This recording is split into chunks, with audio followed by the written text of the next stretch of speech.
요한계시록 5번째 시간입니다. 성경 말씀은 요한계시록 2장 12절부터 17절까지 말씀을 함께 먼저 봉독해 드리도록 하겠습니다. 요한계시록 2장 12절 말씀입니다. 버가모 교회의 사자에게 편지하라. 좌우에 날선 검을 가진 이가 이르시되 네가 어디에 사는지를 내가 아노니 거기는 사탄의 권자가 있는 데라. 네가 내 이름을 굳게 잡아서 내 충성된 증인 안디바가 너희 가운데 곧 사탄이 사는 곳에서 죽임을 당할 때에도 나를 믿는 믿음을 저버리지 아니하였도다. 그러나 내게 두어 가지 책망할 것이 있나니 거기 내게 발람의 교훈을 지키는 자들이 있도다. 발람이 발락을 가르쳐 이스라엘 자손 앞에 걸림돌을 놓아 우상의 제물을 먹게 하였고 또 행엄하게 하였느니라. 이와 같이 내게도 니골라당의 교훈을 지키는 자들이 있도다. 그러므로 회개하라. 그리하지 아니하면 내가 내게 속히 가서 내 입의 검으로 그들과 싸우리라. 귀 있는 자는 성령이 교회들에게 하시는 말씀을 들을지어다. 이기는 그에게는 내가 감추었던 만나를 주고 또 흰 돌을 줄 터인데 그 돌 위에 새 이름을 기록한 것이 있나니 받는 자 밖에는 그 이름을 알 사람이 없느니라. 아멘. 이 말씀은 요한계시록에 예수 그리스도께서 사도 요한에게 계시하신 말씀 가운데 이제 7 교회에 관한 편지의 말씀입니다. 그 중에 우리가 에베소 교회와 서머나 교회를 지난 시간에 살펴봤습니다. 그리고 이제 세 번째 교회인 이 버가모 교회에 대해서 말씀하고 있는 내용을 오늘 함께 상고해 보기로 하겠습니다. 버가모 교회 사자에게 편지하라. 좌우에 날선 검을 가지신 이가 이르시되 라고 말씀을 하십니다. 처음 이 서두에서부터 바로 이 편지의 수신자가 버가모 교회인 것을 밝히시고 또 예수님이 어떤 분이신가에 대한 예수님의 속성 중에 하나를 말씀하고 있는 것을 여기서 보게 됩니다. 지금까지 에베소 교회, 서머나 교회, 버가모 교회 이렇게 말씀하시면서 각 7 교회마다 주님께서는 동일한 패턴으로 각 교회를 지적하면서 말씀하시는 것을 보게 되는데, 먼저 교회 수신 교회 이름을 밝히시고 그 다음에 예수님이 어떠하신 분이신가를 각 교회에 맞게 그 예수님의 속성에 대해서 말씀하시고 그 다음에 각 교회가 지금 잘 하고 있는 부분들이 어떤 부분들인가에 대한 칭찬을, 그런 것들을 주님께서 다 알고 계신다고 하는 칭찬을 말씀하시고, 그리고 그 다음에 그러하지만 너희들이 이러이러한 문제들이 있다, 이러한 문제들을 지적하면서 그러한 것들을 이렇게 고쳐야 할 것이다 라고 그 해결해야 될 부분들을 지적하십니다. 그리고 마지막에 이제 그러한 것들을 잘 순종했을 때 승리하게 되는 성도들에게 주는 그 상급, 멸관에 대해서 말씀하고 있는 그런 부분들을 우리가 살펴봤고, 또 7 교회가 공히 이러한 패턴으로 진행되는 것을 우리가 볼 수 있습니다. 예수님이 지금 버가모 교회에는 어떤 분으로 나타내 보이십니까? 좌우에 날선 검을 가지신 분으로 말씀하고 있습니다. 에베소 교회에서는 예수님이 오른손에 7뼈를 붙잡고 7 촛대 사이를 거니시는 이로 말씀하셨습니다. 그것은 예수님이 교회를 돌보시고, 일곱 교회라고 하는 것은 오늘날 모든 교회들을 지칭하고 있다고 봅니다. 모든 교회들을 돌보시고 인도하시고, 또 주님께서 함께 지켜 보호하시는 이러한 주님의 모습을 일곱 뼈를 붙잡고 일곱 촛대 사이를 거리시는 이로 표현하셨습니다. 그리고 두 번째, 서머나 교회에서는 처음이며 마지막이요 죽었다가 살아나신 이로 말씀하십니다. 예수님이 알파와 오메가 되신 하나님이시며, 예수님은 처음과 마지막, 다시 말해서 모든 것이 되시는, 그 안에 포함되는 모든 것이 되시는 하나님이시다는 것을 나타내 보이셨고, 또 예수님은 죽었다가 살아나신, 이 땅에 우리를 위해서 오셨고, 이 땅에 우리의 죄를 용서하시기 위해서, 우리에게 영원한 생명을 주시기 위해서 주님께서 대속 제물로 십자가에 죽으셨다고 하는 분을 나타내십니다. 죽었다가 죽은 자 가운데 머물러 계시지 않고 살아나신 예수님에 대해서 말씀하신 부분이 소머나 교회였습니다. 그리고 이제 세 번째, 버가모 교회에서는 좌우에 날선 검을 가지신 이로 말씀하십니다. 이것은 무엇을 의미하는 것입니까? 좌우에 날선 검을 왜 가지셨습니까? 좌우에 날선 검이 왜 필요합니까?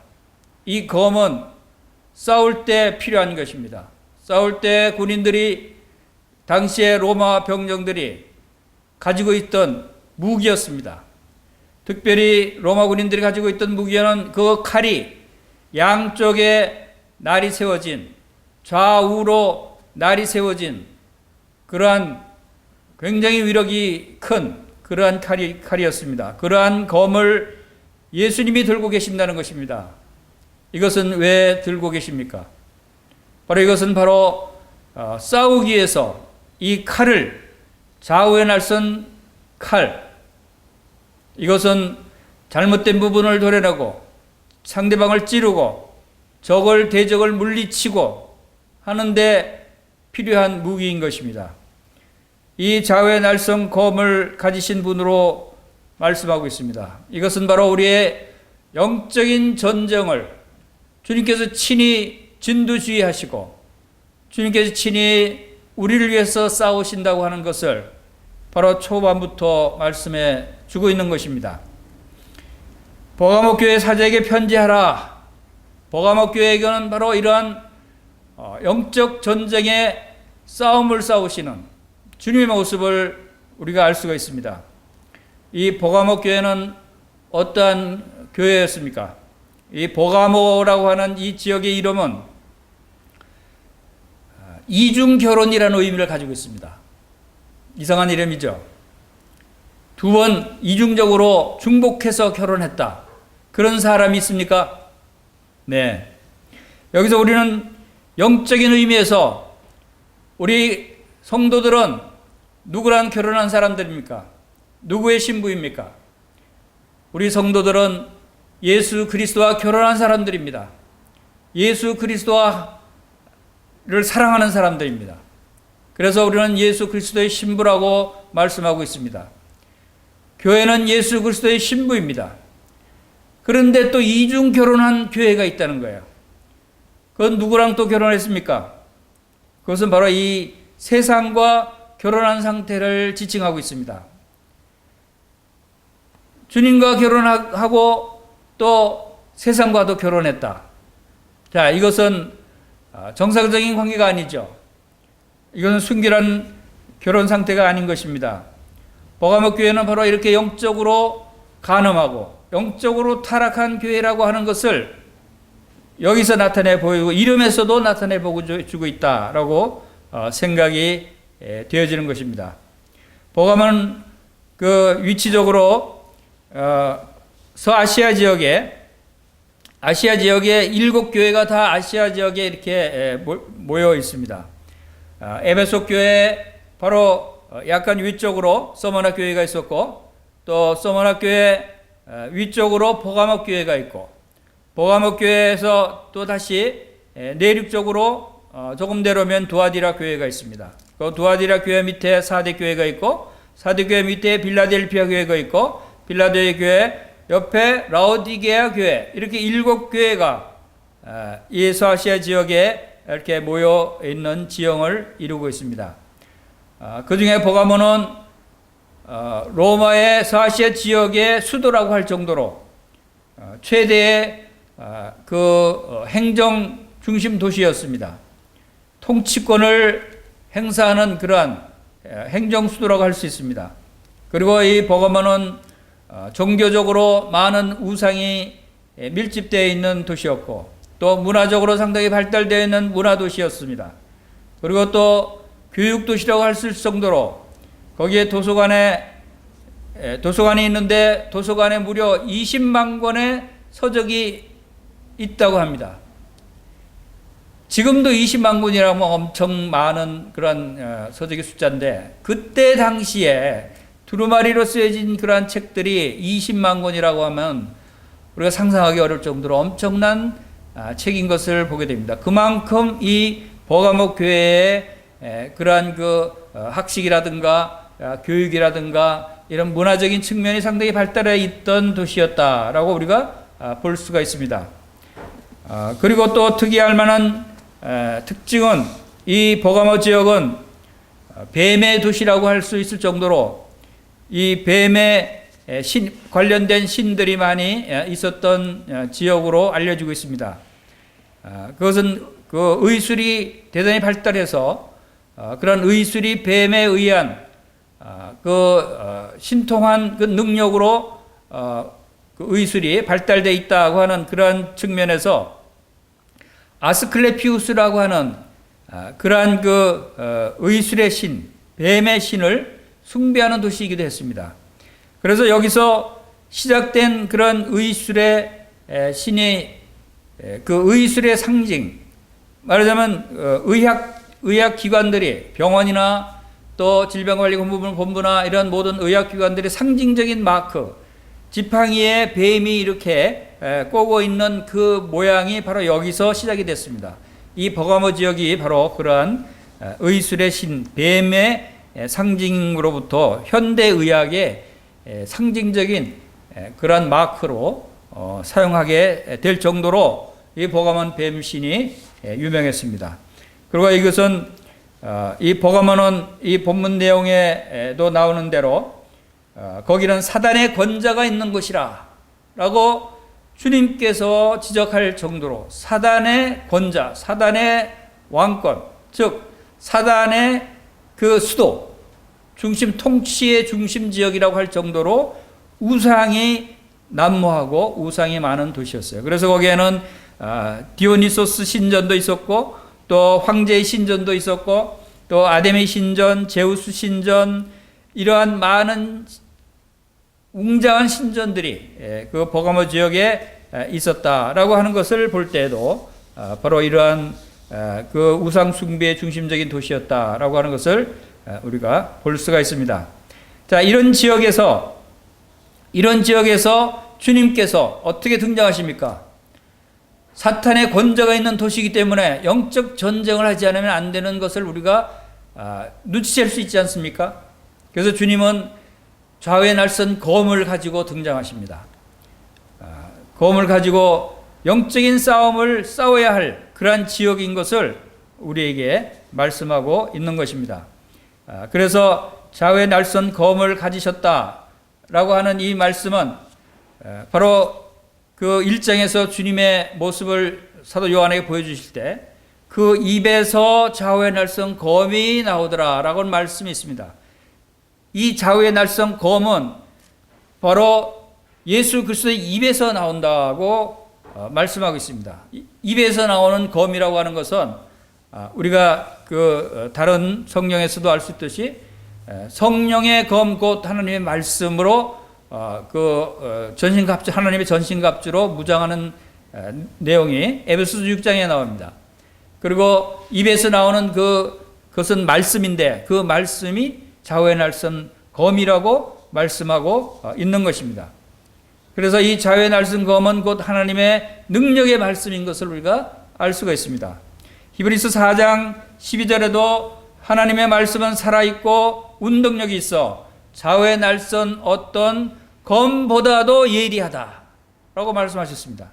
그리고 혼과 영과 및 관절과 골수를 찔러 쪼개기까지 하며 또 마음과 생각과 뜻을 판단하고 지은 것이 하나도 그 앞에 나타나지 않음이 없고 우리의 결산을 받으실 이의 눈앞에 만물이 벌거벗은 것 같이 드러나느니라 라고 말씀하고 있습니다. 바로 이 하나님의 말씀 앞에 감춰질 수 있는 것이 없습니다.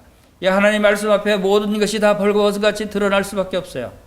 하나님의 말씀은 우리의 육체만 자를 수 있는 것이 아니라 우리의 혼도 자를 수 있고 영혼도 그 목숨을 자를 수 있는, 영과 혼과 관절과 골수를 찔러 쪼개기까지 할 수 있는 능력의 검이라는 것입니다. 능력의 말씀이라는 것입니다.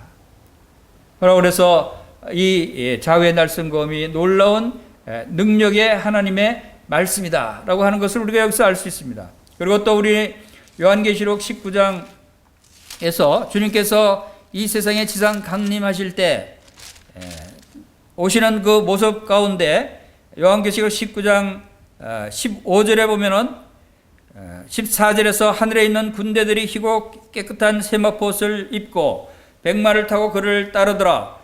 그 입에서 예리한 검이 나오니 그곳으로 만국을 치겠고 친히 그들을 철장으로 다스리며 또 친히 하나님 곧 전능하신 이의 맹렬한 진노의 포도주 틀을 밟겠고 그 옷과 그 다리의 이름을 쓴 것이 있으니 만왕의 왕이여 만주의 주라 하였더라 라고 하는 말씀이 있습니다. 주님께서 이 마지막 때 이제 이 지상에 강림하실 때의 모습이 바로 그 입에서 검이 나온다.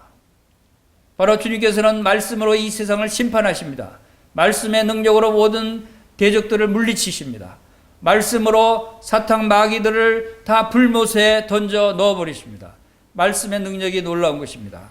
이러한 주님의 말씀의 능력이 바로 그 입에서 나오는 검으로 표현됐다라고 하는 사실을 우리가 여기서 볼 수가 있습니다.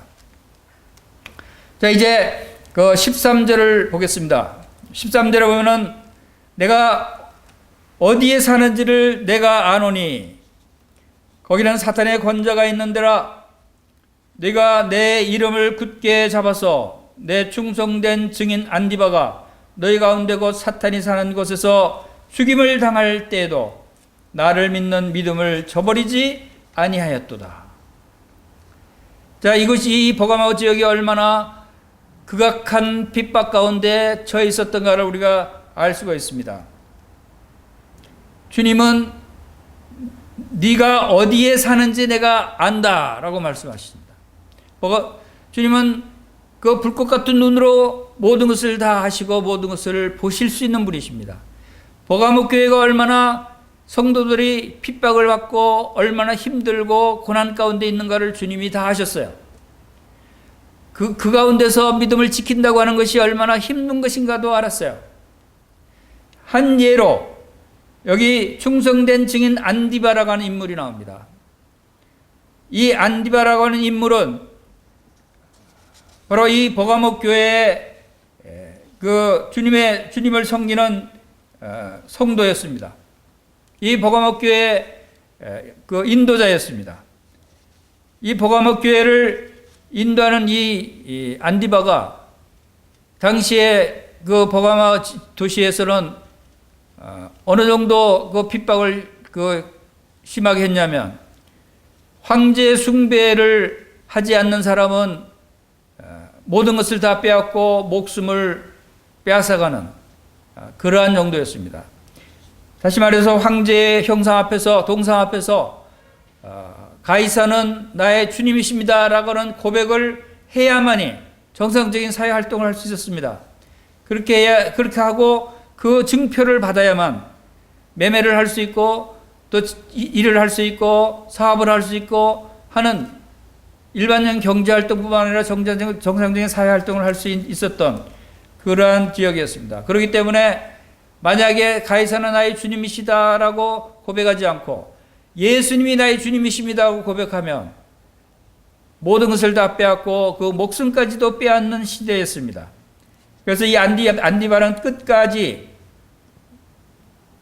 그는 그런 황제를 믿는다고 하지 않고 예수님을 믿는다는 고백을 함으로 그가 처형을 당하는데, 어떻게 처형을 당했냐면 그들이 들어지는 그 황소 모양의 큰 가마 그 제단에서, 쇠로 된 가마솥 같은 제단에서 불에 달궈져서 그 가마솥 안에 물도 없는 그곳에 그냥 튀겨서 태워서 죽이는 그러한 끔찍한 순교를 당한 사람이 이 안디바입니다. 이것을 주님이 아셨어요. 주님이 그러한 지역에서 그 믿음을 지킨다고 하는 것이 얼마나 힘들고 어려운 것인가를 주님이 아셨어요. 그래서 내가 어디에 사는지를 내가 아노니 거기는 사탄의 권자가 있는 데라, 사탄의 왕권이 있는 데라고 주님이 말씀하실 정도로 이러한 엄청난 핍박이 가해졌던 그 지역이었습니다. 그러나 버가모 교회 성도들은, 안디바를 비롯해서 많은 성도들이 바로 그 믿음을 저버리지 않고 목숨을 바쳐서 순교를 하면서도 그들이 믿음을 지킨 것을 칭찬하는 모습이 바로 여기에 있습니다. 그것이 바로 내가 내 이름을 굳게 잡았다라고 말씀을 하고 있습니다.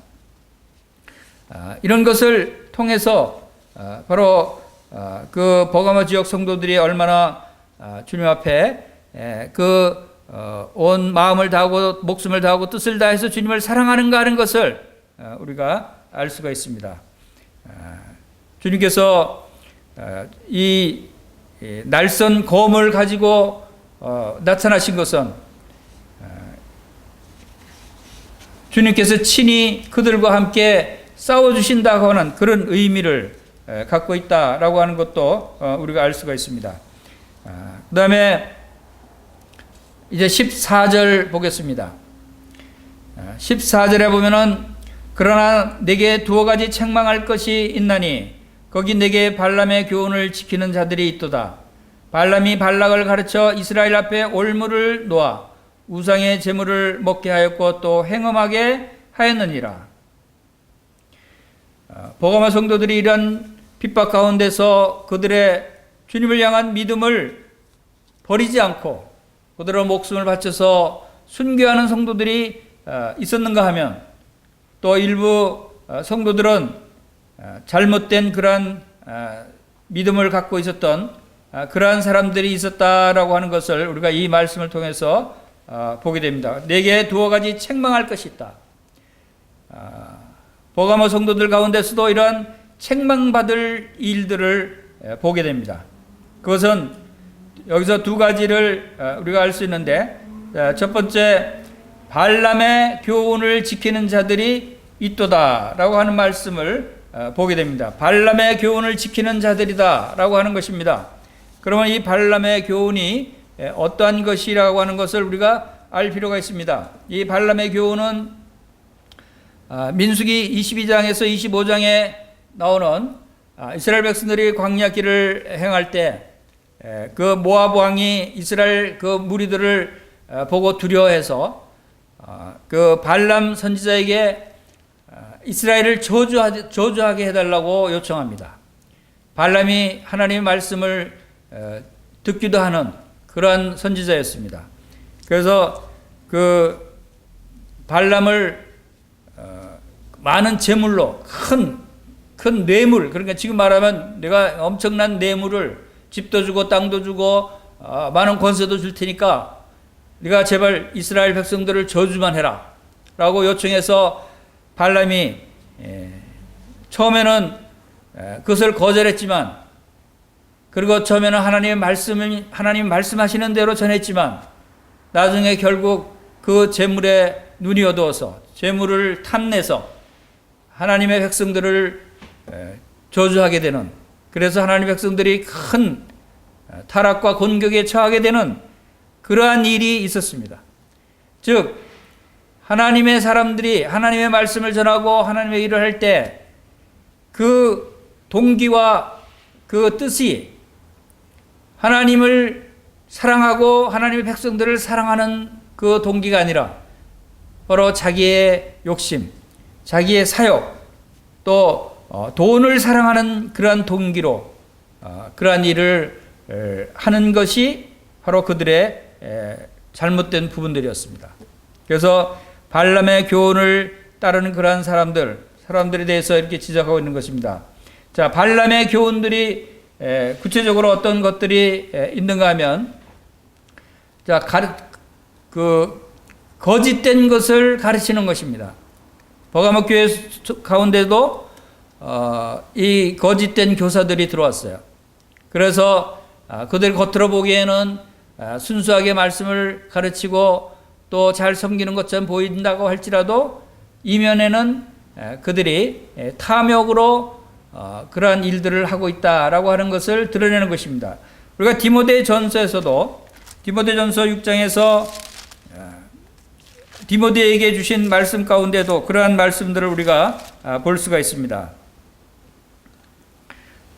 디모데전서 6장 3절에 누구든지 다른 교훈을 하며 바른 말 곧 우리 주 예수 그리스도의 말씀과 경건에 관한 교훈을 따르지 아니하면, 다른 교훈을 한, 그러니까 진리의 말씀을 또 순종의 말씀을, 하나님의 말씀을 전하는 것이 아니고 다른 거짓된 것을 가르치고 다른 탐욕을 가르치고 하는 이러한 부분들, 그래서 그런 것들이 바로 이 다른 교훈, 거짓 교훈, 마귀의 계계, 그리고 또 육신의 정욕, 안목의 정욕, 이런 것들이 동기가 돼서 하는 것들, 이런 것들에 대해서 그 디모데를 통해서 사도 바울이 지적하고 있는 부분도 바로 그러한 내용이다라고 하는 것을 볼 수가 있습니다.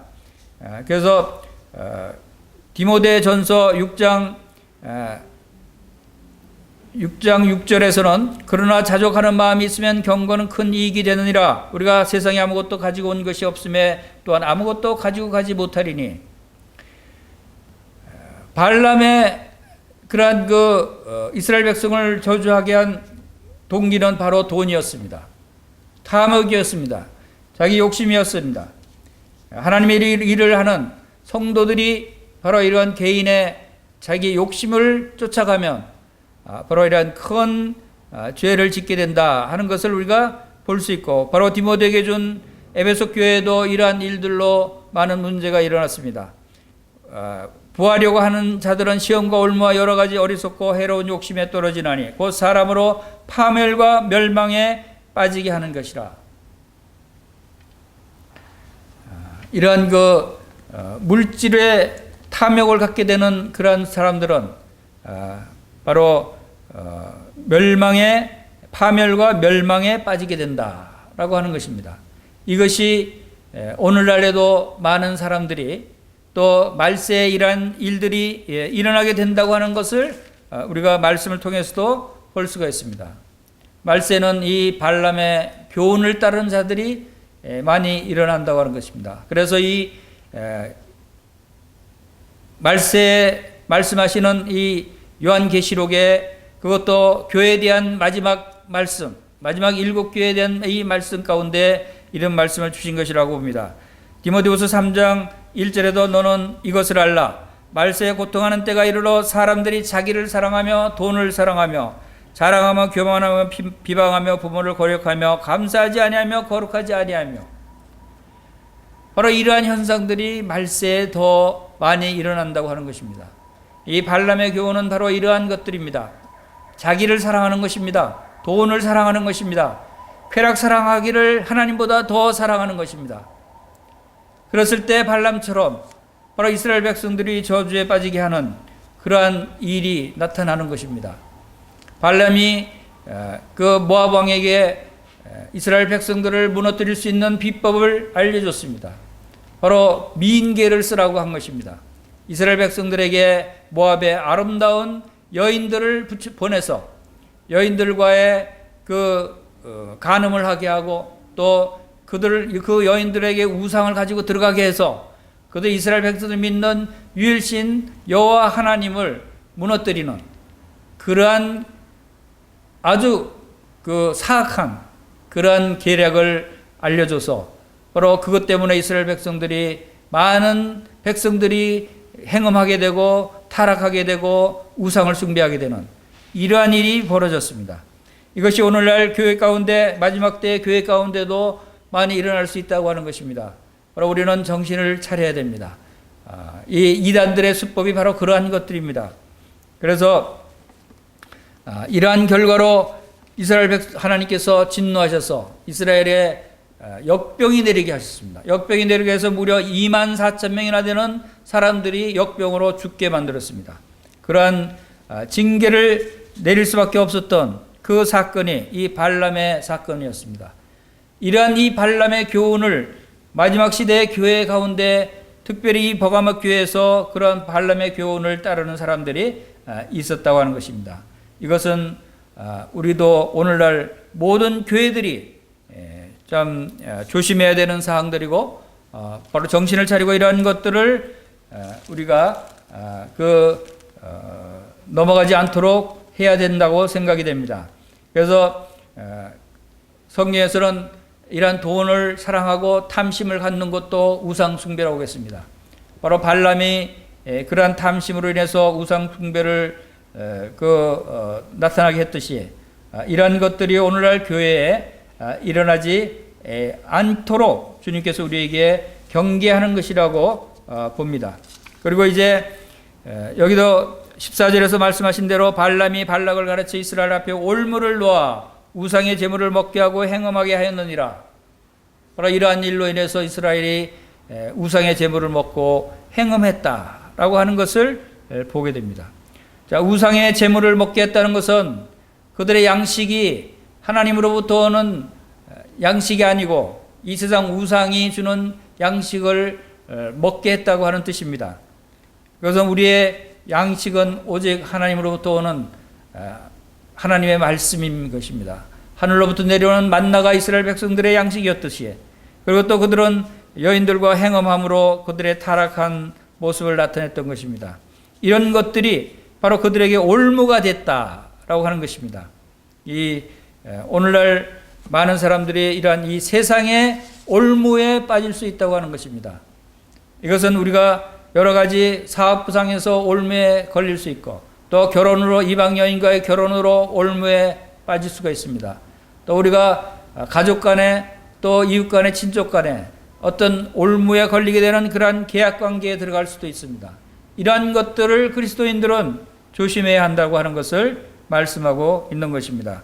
그래서 디모데전서 6장에서도 계속해서 마지막 때에 관한 말씀을 하시면서 이 영적인 전쟁에 있어서 가장 주의해야 되고 피해야 될 것이 무엇인가에 대해서 디모데전서 6장 11절에서 말씀하신 대로 오직 너 하나님의 사람아 이것들을 피하라. 바로 이 하나님의 사람아 영적인 싸움을 싸우기 위해서 먼저 피해야 할 것에 대해서 말씀하셨는데, 그것이 바로 디모데전서 6장 10절에서 말씀하고 있는 돈을 사랑하며 일만에게 뿌리가 되나니 이것을 탐내는 자들은 미혹을 받아 믿음에서 떠나 많은 근심으로 자기를 찔렀도다 라고 말씀하고 있는 부분입니다. 바로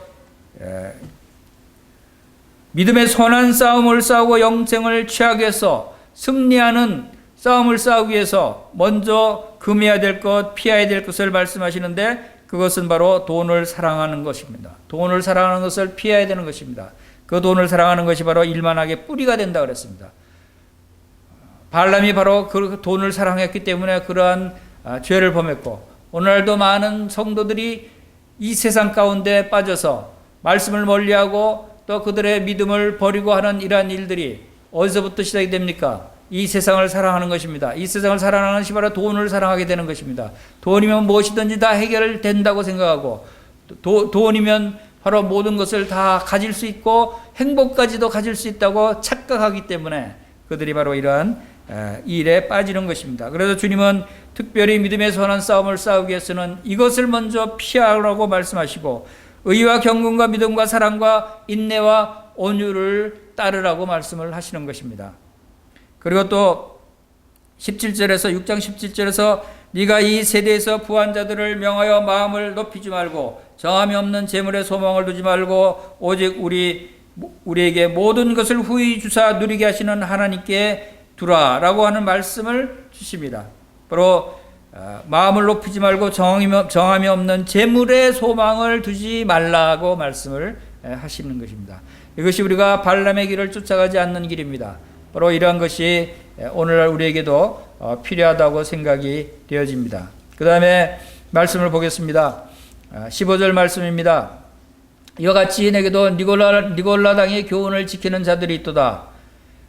그러므로 회개하라. 그러지 아니하면 내가 내게 속히 임하여 내 입에 검으로 그들과 싸우리라.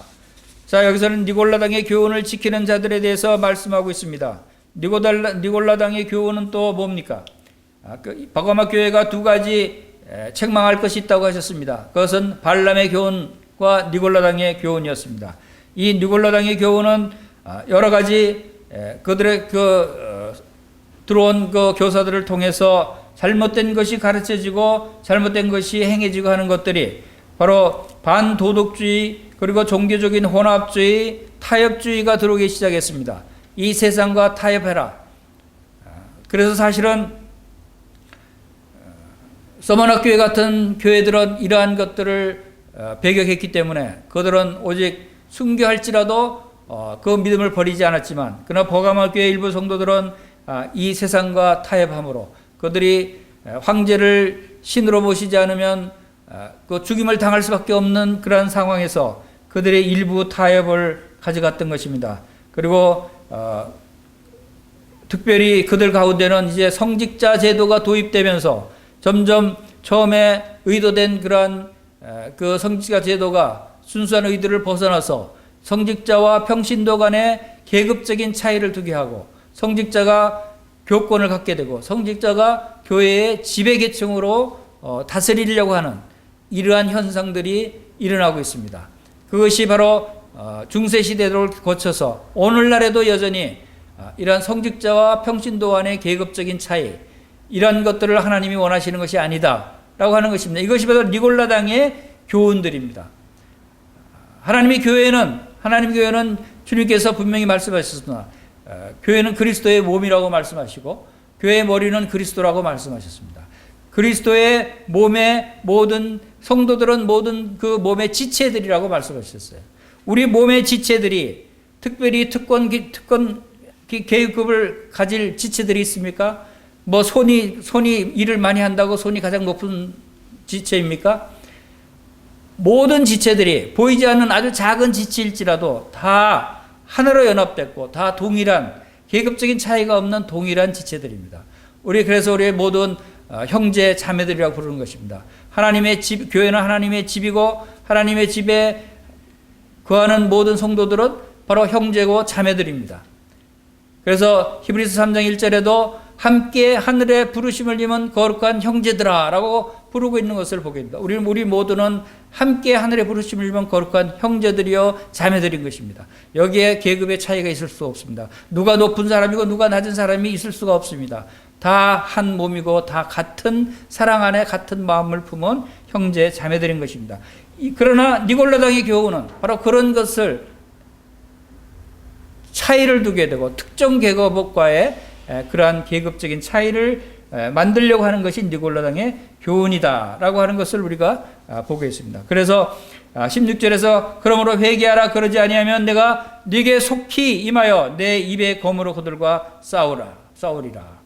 자, 참 놀라운 주님의 사랑을 우리가 여기서 볼 수가 있습니다. 우리에게 회개하라고 말씀하십니다. 여러분 가운데 아직도 발람의 교훈을 쫓아가는 사람이 있습니까?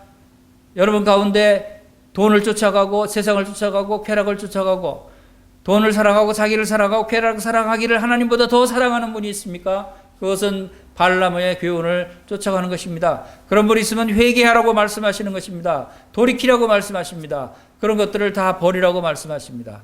그리고 또 니골라 당의 교훈을 지키는 자들이 있습니까? 그것을 다 버려야 됩니다. 회개해야 됩니다. 우리는 또 낮은 자세에서 모두 다 한 몸이 된 지체들임을 우리가 꼭 기억해야 하는 것입니다. 그것이 교회의 진정한 모습인 것입니다. 회개해야 되는 것입니다.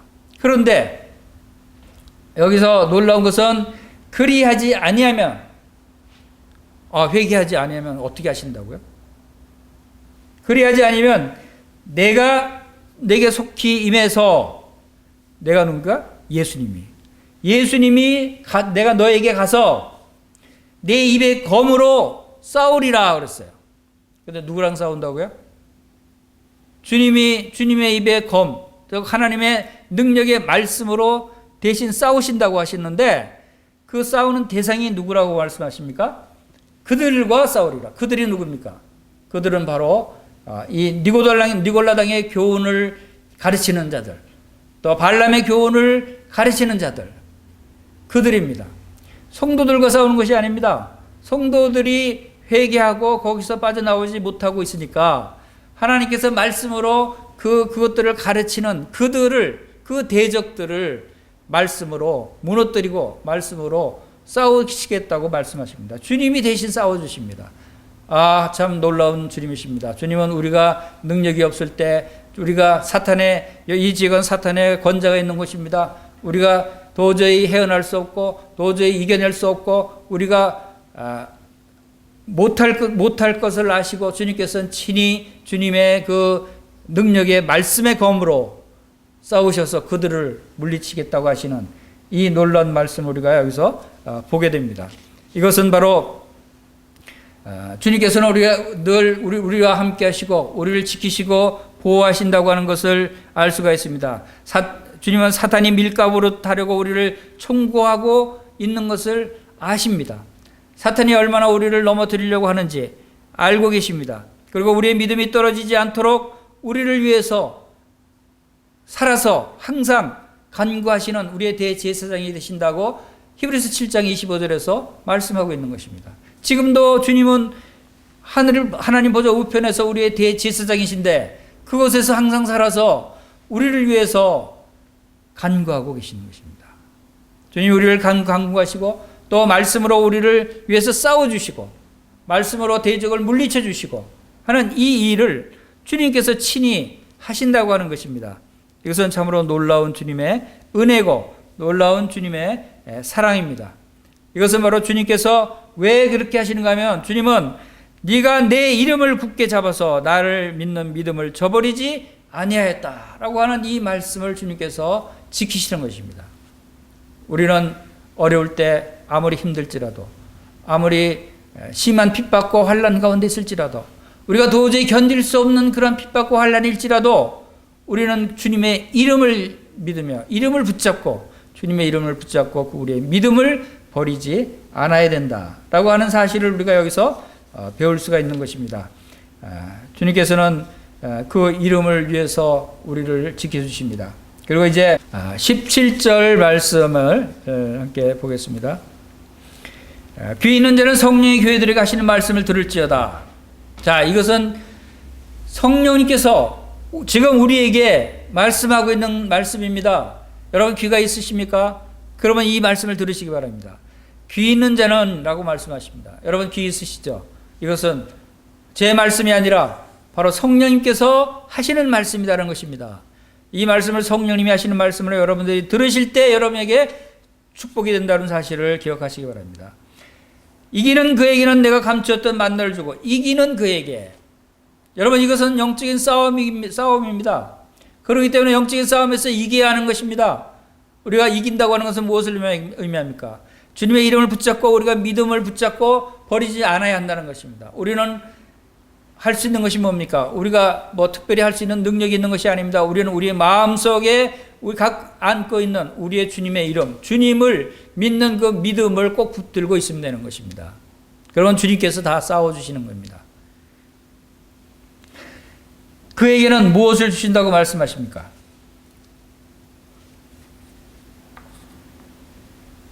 자, 17절 중반에 이기는 그에게는 내가 감추었던 만나를 주고 또 흰돌을 줄 테인데 그 돌 위에 새 이름을 기록한 것이 있나니 받는 자밖에는 그 이름을 알 사람이 없느니라. 자, 주님께서 우리에게 주시겠다고 하는 것은 첫째 만나를 주신다고 합니다. 만나가 뭡니까? 만나는 바로 이스라엘 백성들이 애굽의 종노릇 하던 이스라엘 백성들을 하나님께서 그들을 구출해내시고 출애굽해서 이제 홍해바다를 건너서 광야 길을 지나가게 하십니다. 광야라고 하는 것은 거의 사막과 같은 간혹 오아시스 같은 종려나무가 있긴 했지만 대부분의 길이 사막과 같은 풀한폭이었고 곡식을 심을 수도 없고 그러한 메마른 땅입니다. 그 광야 길을 하루 이틀도 아니고 열흘도 아니고 무려 40년간 그 길을, 가나안 땅까지 가기 40년간 그 길을 인도하셨어요. 그런데 그 길을 인도하면서 무려 200여만 명 되는 그 많은 무리가 40년 동안 그 광야에서 뭘 먹고 살 수 있었습니까? 이것은 놀라운 기적입니다. 이것은 전무후무한 기적이에요. 그것은 만나라고 하는 하늘에서 하나님께서 만나라고 하는 먹을 것을 내려 주셨기 때문에 그들이 그 만나를 양식으로 40년 동안 광야를 지날 수 있었습니다. 저도 그 만나를 한번 먹고 싶어요. 그 만나를 한번 보고 싶어요. 얼마나. 근데 이 만나가 감추었던 만나입니다. 감추었던 만나를 준다고 했습니다. 이것은 이제 그 후에 이스라엘 백성들이 그 성막의 지성소 안에 돌 항아리 안에다가 이 만나를 담아서 보관을 했습니다. 그 보관한 것이 계속해서 성전의 지성소에까지 보관이 되는데, 성전이 회파되면서 지금 어디로 갔는지 알 수가 없어요. 언약궤가 어디에 있는지 알 수가 없습니다. 이 만나에 가는 것은 참 놀라운 기적이 또 있습니다. 그 아침에 내려서 그것을 따서 먹고 하루밖에 지나면 썩어버립니다. 그래서 그 다음날 또 하늘에 내릴 만나를 또 먹어야 되는데, 지성소의 언약궤 안에 도랑아리 안에 담겨져 이 만나는 수십 년, 수백 년 동안 뒀는데도 썩지 않았다는 거예요. 불가사의한 일입니다. 이거 하나님의 능력입니다. 그것이 감추었던 만나야. 그 만나가 바로 나타내는 것은 바로 만나는 이스라엘 백성들의 양식이었습니다. 이제 이것은 곧 예수 그리스도를 의미합니다. 예수 그리스도는 이제 우리의 영적인 양식입니다. 예수 그리스도는 이렇게 말씀하십니다. 나는 생명의 떡이니 내게 오는 자는 결코 줄이지 아니할 터여 나를 믿는 자는 영원히 목마르지 아니하리라. 예수님을 믿는 자는 바로 주님의 생명의 떡 대신 주님을 먹는 것입니다. 또 요한복음 6장 51절에 나는 하늘에서 내려온 살아있는 떡이니 사람이 이 떡을 먹으면 영생하리라. 내가 줄 떡은 곧 세상의 생명을 위한 내 살이니라 하시니라. 주님께서 하늘로부터 내려오신 만나였습니다. 우리의 양식이었습니다. 바로 주님의 우리에게 생명, 만나, 영원한 양식인 만나를 주시기 위해서 주님의 그 살을 십자가에서 고난받으시고 내어주셨어요. 바로 주님께서는 이렇게 우리에게 놀라운 말씀을 하십니다. 이것은 바로 요한복음 6장 63절에 말씀하신 대로 살리는 것은 영이니 육은 무익하니라. 내가 너에게 이런 말은 영이요 생명이라 라고 말씀하신 대로 이러한 만나를 통해서 우리의 영적인 생명을 얻게 하시는 주님 자신을 나타내고 있다라고 하는 것을 우리가 여기서 알 수가 있습니다. 이 만나의 원래 말뜻은 뭐냐면 이것이 무엇이냐라는 뜻입니다. 이것이 무엇이냐. 이스라엘 백성들이 처음에 만나가 내렸을 때 이게 뭐지? 하고 얘기했듯 이것이 무엇이냐가 만나였습니다. 이 만나, 이것이 무엇인가를 이제 궁금해집니다. 그러나 우리가 이제 주님 영접하고 나서 주님께서 영원한 하늘나라의 만나를 또 하늘나라에서도 감추었던 만나를 우리가 받게 된다고 하는 그런 놀라운 기대가 있는 것입니다. 그리고 이제 흰 돌을 주신다고 그래서 흰 돌을 줄 텐데 그 돌 위에 새 이름을 기록한 것이 있다. 근데 그 이름은 받는 자밖에는 그 이름을 알 사람이 없다고 말씀하십니다. 흰 돌을 주신다고 하십니다.